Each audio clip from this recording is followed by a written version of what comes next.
cidade dos cristãos, que teus filhos hoje e sempre vivam todos como irmãos.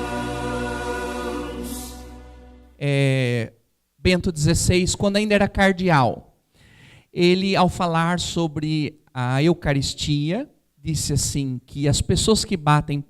Talvez assim, talvez ele quisesse, aqui é uma interpretação pessoal, né? Talvez ele não estivesse dizendo as pessoas que batem sem saber, mas batem sabendo, né? Porque quantas vezes batem palmas sem saber? O Papa Ratzinger disse assim, as pessoas que batem palma na missa são como os algozes que aplaudiram Jesus na cruz. Forte, né? Está num livro chamado Introdução ao Espírito da Liturgia. Tem uma missa na TV que tudo que canta batem palma. Termina o canto de entrada, batem palma. Se canta o sinal da cruz, batem palma. Se canta o ato penitencial, batem palma. É um padre famoso na TV, né? O risco, gente, não só do sentido espiritual, do empobrecimento, da confusão do que é a missa, é que a missa se torne uma coisa, não de adoração a Deus, mas uma coisa assim de entretenimento entre as pessoas. O Papa Francisco diz assim, vocês sabem que o Papa Francisco ele adora uma festa, né? Ele ri de tudo. Quando lá nas audiências de quarta-feira que ele faz no Vaticano, ele abraça as pessoas, ele beija, ele toma até chimarrão, oferecem para ele, né? Só que na hora da missa, ele entra e não olha para os lados. Quem vai a Roma vê isso, né? Tem gente que fica chocado, mas fala, o Papa está bravo. Ele não está bravo. Na hora da missa, o Papa vai ao encontro de Cristo na cruz. E ele não olha para ninguém. Senão o povo grita, viva o Papa, aplaude o Papa. Não. Ele olha para o altar e segue ali firme. Como que querendo nos ensinar que a missa é o lugar da adoração, não do entretenimento. Não sei se eu respondi sua pergunta. Oi.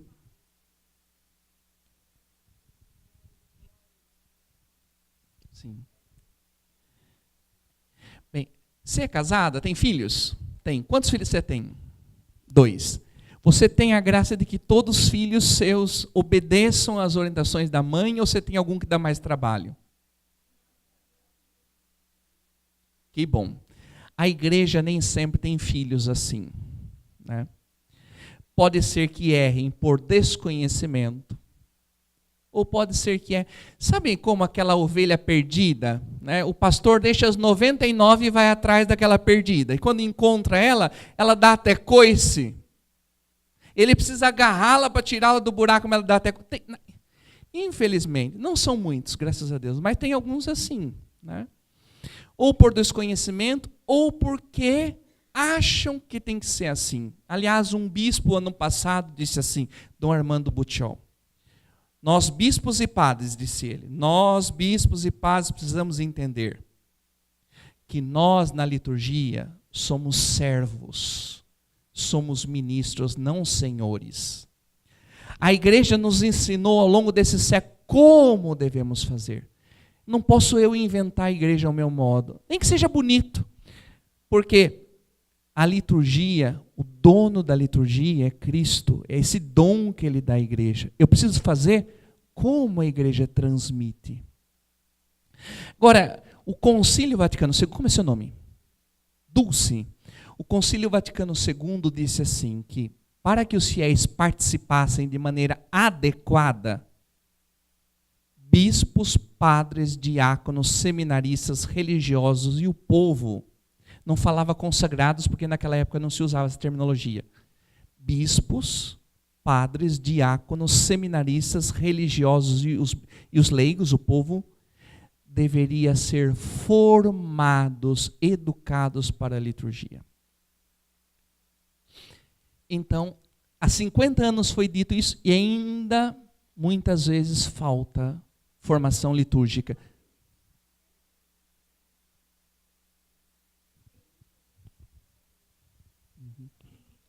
Pode ser que muita coisa se perdeu. Vou dar um exemplo por mim, né? Quando eu estava na teologia, eu estudava com os outros seminaristas, naquela época, nós tínhamos 4 anos de teologia. Eram 8 anos de seminário, nos últimos 4 era teologia. E a liturgia, embora é uma coisa que o padre vai fazer todo dia, estudava só no último ano. Não nos 4, no último. No primeiro e no segundo semestre, 2 aulas, 2 horas, era 2 vezes por semana, 2 aulas. Hoje em dia mudou. Naquela época nós tínhamos 6 aulas por dia. Com a reforma do MEC são 4. Dos 4 anos, dos 8 anos de formação, continua a teologia sendo nos últimos 4. Dos 4 anos, a liturgia continua sendo, infelizmente, no último ano. Só que em vez de estudar nos 2 semestres, se estuda 1. Em vez de ser aula 2 vezes por semana, é 1. Então, se o seminarista hoje não vai estudar por si próprio, esperar do mínimo aquilo que ele recebe na faculdade, e a comunidade esperar dele, vai ser prejudicado. Ainda bem que, por exemplo, o que eu estudei, eu fui atrás, eu fiz muitos cursos, fui fazer pós-graduação nisso, porque eu quero ajudar a igreja a compreender e melhor celebrar. Então, eu digo para vocês, na paróquia de vocês, aprendam o melhor que o padre de vocês podem oferecer. Um dia ele sai, vem outro, aprenda o melhor do outro, né? Mas não se deixem empobrecer, né? Por exemplo, você precisa fazer uma cirurgia de coração. Tem problema no coração, precisa de um cardiologista. Tem 2 cardiologistas na sua cidade. Um que acabou de ser formado e um que há 30 anos é cardiologista. Quem que você vai querer se submeter para a cirurgia? O que é experiente. Mas se esse de 30 anos, há 30 anos, nunca mais pegou num caderno? E este inexperiente era o melhor aluno. Boa, boa. Então vejam que o critério muda. Então assim também é aproveitar o que cada padre pode oferecer de melhor para o nosso crescimento. Agora, não nos contentar com o mínimo. Você está numa empresa e o patrão disse assim, olha, eu posso te pagar 10 mil, mas no mínimo eu posso te pagar 1.000. Você fala assim, eu fico com 1.000 mesmo. É assim que você faz com as coisas do mundo? Não. Com as coisas de Deus, ainda mais. Então, que oportunidade privilegiada é vocês estarem a cada noite com um padre aqui estudando um tema. Isso ninguém tira de vocês, tá bom?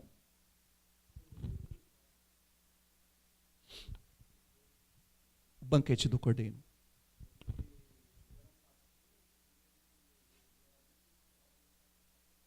Sim.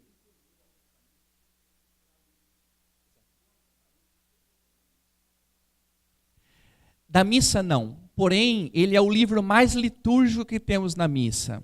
É o mais tardio também, né? As fórmulas litúrgicas se inspiram sobremaneira no livro do Apocalipse. Eu comentava no dia 1º de maio, numa palestra que eu fui dar, que olha, como eu queria ter tempo de fazer menos coisas que eu faço, para poder, eu queria, tomara que um dia Deus dê esse tempo a vocês, quem sabe vocês façam isso, ou alguém, né? Pegar, estudar a missa do início ao fim, porque a missa é a palavra de Deus celebrada. A palavra de Deus lida está na Bíblia, mas a palavra de Deus celebrada é a missa do início ao fim. Você vai encontrar desde o sinal da cruz até o ide em paz na Bíblia.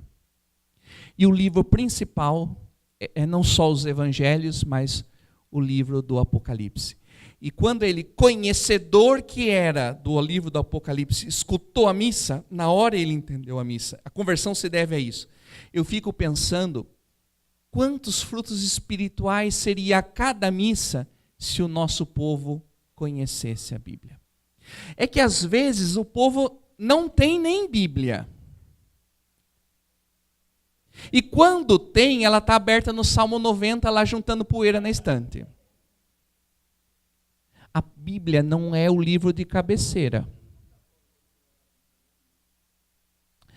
Porque o livro litúrgico não é a Bíblia, é o lecionário. Porque isso está no Concílio Vaticano II e é repetido pelo Papa Bento XVI, num documento chamado Verbum Domini. Ele fala, nós não somos a religião de um livro, mas da palavra vivificante.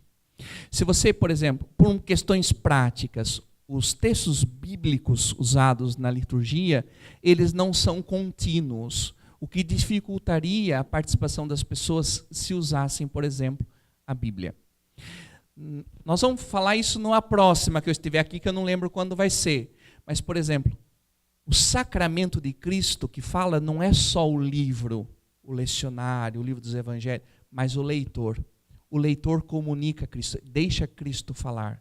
Então é por isso, por uma questão funcional e por uma questão teológica. Por isso que a gente não usa a Bíblia. Se o povo de Deus pudesse não só todos ler, a participação da missa seria muito mais frutuosa. Se o povo soubesse o que é Páscoa, a história do povo de Deus, a história, pelo menos a história da salvação, a participação na missa seria muito diferente. Ou a própria preparação para a missa, a leitura do texto bíblico, né? Sim.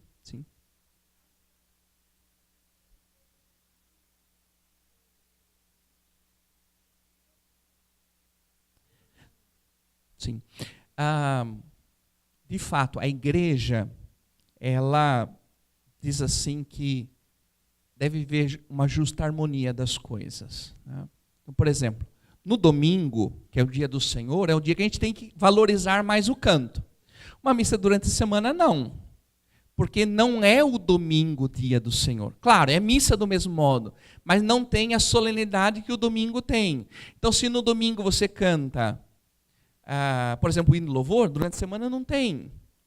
Mas, por exemplo, eu chego lá, acho que eu estou entendendo o que a senhora está querendo dizer. A gente canta o Cordeiro no domingo, dia do Senhor, mas durante a semana não precisa, a não ser que fosse uma solenidade. Tá. Agora, por outro lado, né, então é preciso saber a justa harmonia das coisas. A missa, toda ela é cantada.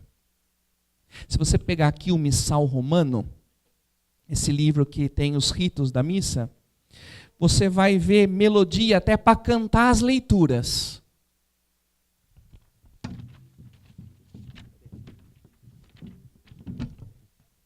Várias páginas do Missal, tudo com partitura aqui.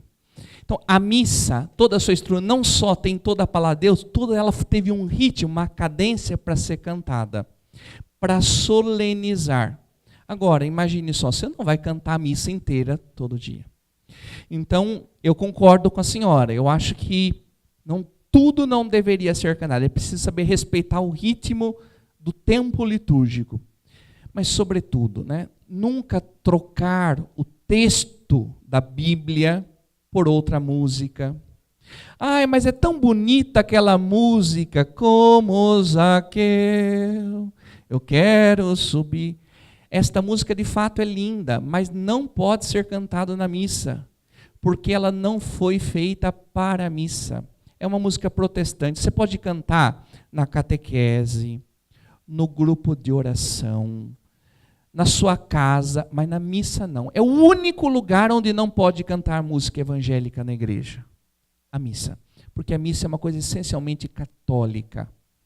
E é preciso, então, respeitar o que é próprio da missa. Muitas vezes, não é só ficar muito cantando, mas é, sobretudo, cantar o que não se deve cantar.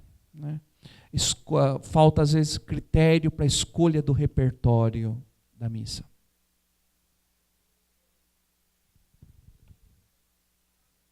Recitado. Sim.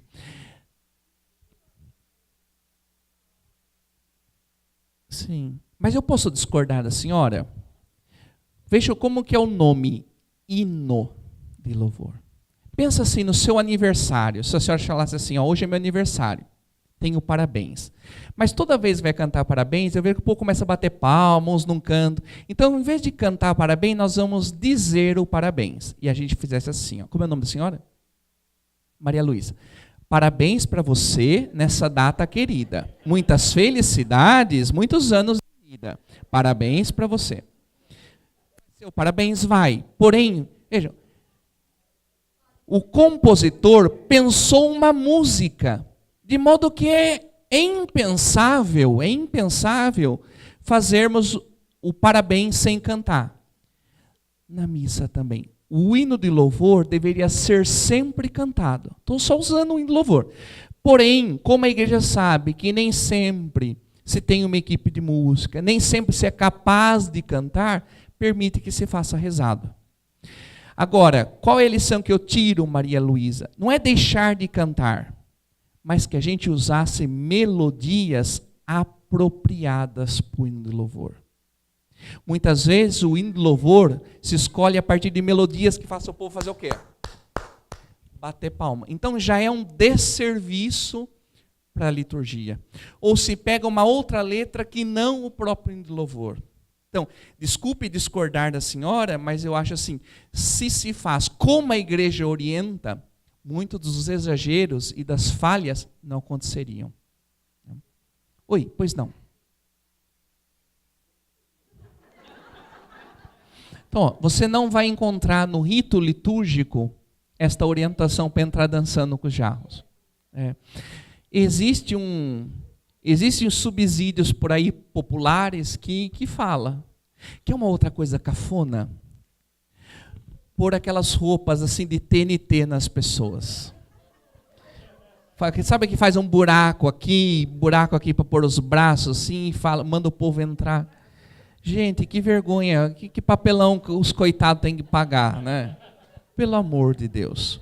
A liturgia da igreja nos ensina a Deus sempre o melhor, porém sem ostentação. A igreja diz nobre simplicidade. Tudo simples, porém nobre. Bem feito.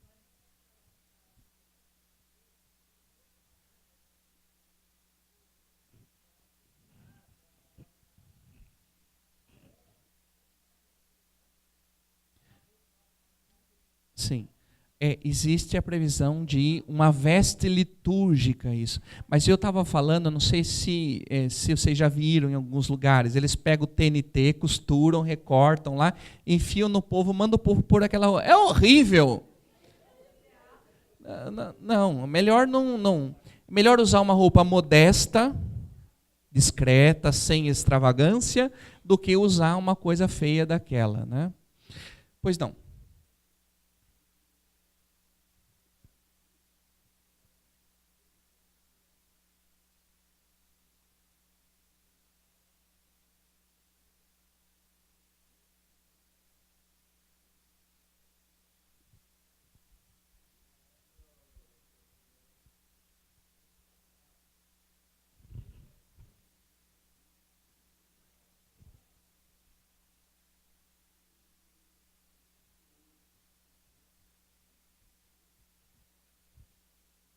Você não vai achar nenhum documento que diz isso. Por exemplo, nem da homilia. Não tem. O problema é que às vezes se faz uma barriga dentro da missa, né? De tão longa que fica. Atualmente, agora com o Papa Francisco, ele deu não uma norma, mas uma orientação que a homilia não deve passar de 10 minutos. Uma orientação do Papa. Agora, não existe uma norma, não. Por exemplo, a vigília, acho que não é na sexta-feira não, porque sexta-feira da Paixão é o único dia na igreja que não tem missa. Né? Acho que devia ser a vigília pascal. Às sextas-feiras ele fazia uma missa... não sei. Eu estive lá em Pietreutina, aliás, vocês também, né? Foram lá, e um frade que conviveu com o Padre Pio, que era responsável de levar as pessoas ao Padre Pio, ou dizer, o Padre Pio hoje não pode atender, ele está muito ocupado, dificultar um pouquinho o acesso das pessoas. Ele dizia, assim, por exemplo, que de fato o Padre Pio ele foi vítima de muitos julgamentos, né? Porque as pessoas começaram a dizer, ele faz isso, ele faz aquilo. Lembra que naquela época, né, não se havia O povo não entendia a missa. A missa não era na língua do povo, era em latim, de costas. De costas não, virado para o sacrário, de costas para o povo. O padre rezava em voz baixa, então se achava que ele fazia encenações, dramatizava, havia muito julgamento. Ele foi, infelizmente, no seu tempo, vítima de muito disso, né? Eu vi um vídeo, por exemplo, que ele chora enquanto ele consagra. É um erro litúrgico? É, mas tomada da emoção, né? Agora, pelo amor de Deus, os padres não vai começar toda a missa a querer chorar na hora da consagração, só porque é um momento tão sagrado, tão importante, né?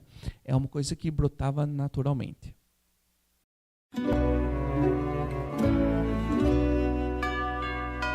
Igreja Santa, templo do Senhor, glória a ti, Igreja Santa, ó cidade dos cristãos, que teus filhos